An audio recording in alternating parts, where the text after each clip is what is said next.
Tasya padavaravindam Injalkamishra tulasi makarandavayu Antargatasva vivarena chakaratesham Sanshobhamaksharajusham apichittatanvam. You know, when Tulsi Devi went into the nostrils of four Kumaras, wake up, alarm. That's like alarm going off to four Kumaras. Oh, what's happening within us? Sanshobha Makshara Jusham Apichitta Tanvo. Oh, so this is Bhagavan. And then she gives a very love for Bhagavan and thus engaged all the four Kumaras in loving service of Bhagavan. And that's when four Kumaras had darshan of the Lord very lovingly from the tip of the toes to the lotus face. Up until then, they were just gazing at Bhagavan. But after Tulasi Devi entered into them, and the very darshan, they had very loving darshan of Bhagavan. That's the power of a Bhagavata, the lover of God. Ordinary gazing, they make it a loving darshan of Bhagavan. Ordinary sound vibration, then they bring us to the attention. No. What you hear, Hare Krishna Mahamantra, is not like any thought coming and any word that you're talking. This is Bhagavan. This is your Suhrit. This Bhagavan, Naam Bhagavan, is your Gati. Our Gati is Hare Krishna. Hare Krishna, our Bharta, our sustainer, our Prabhu, our very Lord is this. Hare Krishna, Krishna Krishna, Hare Hare. Hare Ram, Ram Ram, Hare Hare. Right here. So I can hear Bhagavan. I am with Bhagavan. And he is the Sakshi, yes. He is the witness. He is the Nivasa. He is my very abode. So I am in the Hare Krishna Mahamantra and it is in me. Yes, he is the Nivasam. Yes, he is the Sharanam, very abode, very refuge. I don't have to go anywhere. Right here. And he is the Suhrat, my best friend. Whoa, I don't have to think about anything. I don't have to look around. He's right here. Hare Krishna, Krishna Krishna, Hare Hare, Hare Ram, Ram Ram, Hare Hare. Cheto Darpanamarjanam, Bhavamahadavagni Nirvapanam, Shreya Kairava Chandrika Vitaranam, Vidyavadhu Jivanam. Yes, he does this all. He does the Chetodarpanamarjanam. I don't have to struggle. Please don't tell me that I have to do this, do that. No. He's coming. He's sitting within me. He is cleansing me. He is making everything Krishna, Krishna, Krishna, Krishna, Krishna, and Krishna for me. Yeah. When somebody is under the shower, it's just the water that comes over us. Rain. Yeah. When you want to get wet, just go out and let the shower fall on you. And it's the rain that drenches us. Harinam. He does it all. We should just let him enter and then just drench us. That's Chetodarpanamarchana. Can we do it on our own? No. The muddy hands, what dirt it can take off. Yeah. It's just pure waters coming and doing the Chetodarpanamarchana. The whole mind cassette is subdued and it's all Krishna, Krishna, Krishna, Krishna, Krishna, and Krishna inside out. Inside out, outside in, all the time, everywhere, no matter what, is Chetodarpanamarchana. Krishna, Krishna, Krishna, Krishna. Then Bhavamahadavagni Nirvapanam. Then there's no more misery. No more mind cassette, no more misery. Yeah, that's what Harinam does. That's only a beginning. It only gets better. Nam Namakari Bahudan Nija Sarva Shaktis. Yes, that's the Shakti of Bhagavan. All the Shaktis of Bhagavan are here in the Nama. That's what Sri Sikshastakam Gaurachandra is saying. Don't look around. Bhagavan is present with all his Shaktis and he is the Suhrat. He is right here to bestow all the fortune upon you, to take out all the miseries away, which is actually coming from the mind cassette. He will cleanse you. Just be here. Shri. Yeah, Namna Makari Bahudang Nija Sarva Shakti Statra Arpita Niyamita Smaranena Kalaha. Yeah, no Niyamam, no Kalam, just be here. Nam Bhagavan is here to bless, to enter within us. Ye tadrishi tava kripa bhagavan mamapi durtaiva midrishamiya janina anuraga.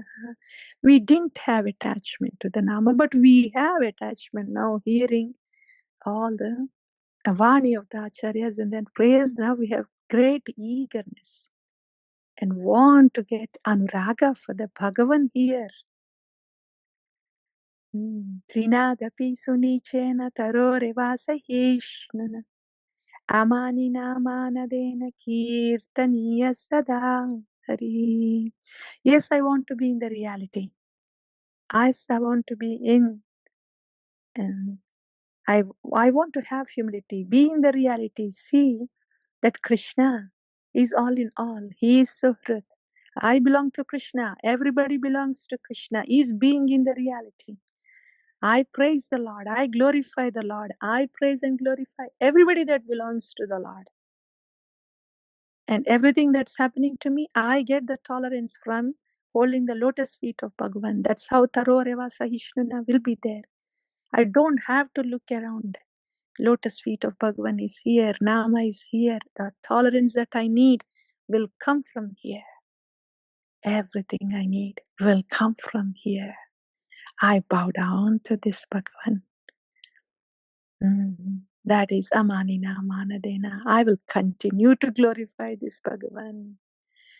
How can I not? When he's giving everything, that's Kirtaniya Sada Hari. Nadanam na janam na sundarim kavitam va jagadisha kamayim. Mama janmani janmani ishware bhavatad bhakti tu kitvayi. I've been looking here and there, running around here and there. Where is my Nivasa? Where is my Suhrat? Where is my Bharta? Where is my Sharanam? You are here, right here, Bhagavan. And I only want your loving service. Bhavatat Bhakti Ahai Tukitvayi Bhagavan. Shri Harinam Prabhu. The whole Sri Sikshashtakam given by Gaurachandra is for Nam Bhagavan that is present here, who is our Suhrat, our best friend, who is our Sakshi, who is our Sharanam, who is our Gati, everything. Hare Krishna, Krishna Krishna, Hare Hare, Hare Rama, Rama Rama, Hare Hare. And Ayinanda Tanuja Kinkaram Patitam Mam Vishame Bhavam Bhutavum Kripaya Tava Pada Pankaja Stita Dhuli Sadrisham Vichintaya. When we don't see Hare Krishna Mahamantra, Sri Harinam Prabhu as our sustainer, as our Lord, as our Suhrut, as the giver of everything, why would we take shelter of him? What need do we see to take shelter of him? What is his identity when we don't see him as our Suhrut, Nivasa, Sharanam, the abode, everything? Sri Harinam Prabhu is all that and is wanting to bestow all auspiciousness upon us. That's what Sri Sikshashtakam prayers are about. So no looking around, Bhagavan is here. Sri Bhagavan Vacha is all about this Nam Bhagavan that is present here. Otherwise, what's the need of Sri Sikshashtakam? Nayanam Galadashrudharaya Vadanam Gadgadaruddhaya Giram Ulakair Nichitair Vapukada Tava nama grihane bhavishyati. Oh, I didn't realize that, Bhagavan, you are right here. I'm getting everything I need from you here, Bhagavan. Ah, and then Yogayitam Nimishena Chakshusha Pravarshyayitam Shunyayitam Jagat Sarvam Govinda Virahena Me. I can't leave you for a moment now, even for a moment, Bhagavan. When I didn't know who you are, that you are the very Bhagavan present in the Nama, I was looking around, running around. But now, knowing that you are present here, right here, I cannot bear this separation from you even for a moment. Hare Krishna, Krishna Krishna, Hare Hare. Hare Rama, Rama Rama, Hare Hare. Aslishya padaratam pinastu maham Adarshanam marmahatam karotu vam Yada tadha vidadhatav lampato Mat prananadastu sayevana paraha. Hey Prananada, my very life air. Hare Krishna, Krishna Krishna, Hare Hare. Hare Ram, Ram Ram, Hare Hare. If I don't see the Nama as my very life air, how will Nama become my dharma?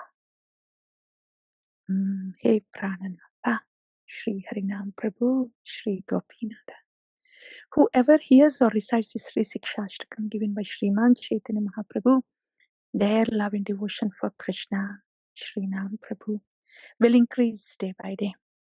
Tara Madhya Sarva Sreshta Nam Samkirtana Niraparadha Nama Lele Paye Prema Dhana. The whole Sri Bhagavan Vacha is about this Nama Bhagavan that is with us, very mercifully wanting to bestow auspicious.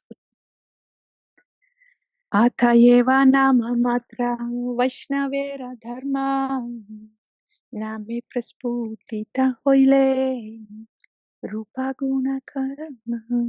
Hare Krishna, Krishna Krishna, Hare Hare. Hare Rama, Rama Rama, Hare Hare. Hare Krishna, Krishna Krishna, Hare Hare. Hare Rama, Rama Rama, Hare Hare. Hare Krishna, Krishna Krishna, Hare Hare. Hare Rama, Rama Rama, Hare Hare. Prem se go Shri Krishna Chaitanya Prabhu Nityananda Shri Advaita Gadadhar Shri Vasadi Gaura Bhakta Vrinda Ki Jai. Shri Harinam Prabhu Ki Jai. Shri Sikshashtakam Ki Jai. Acharya Bhagavan Ki Jai.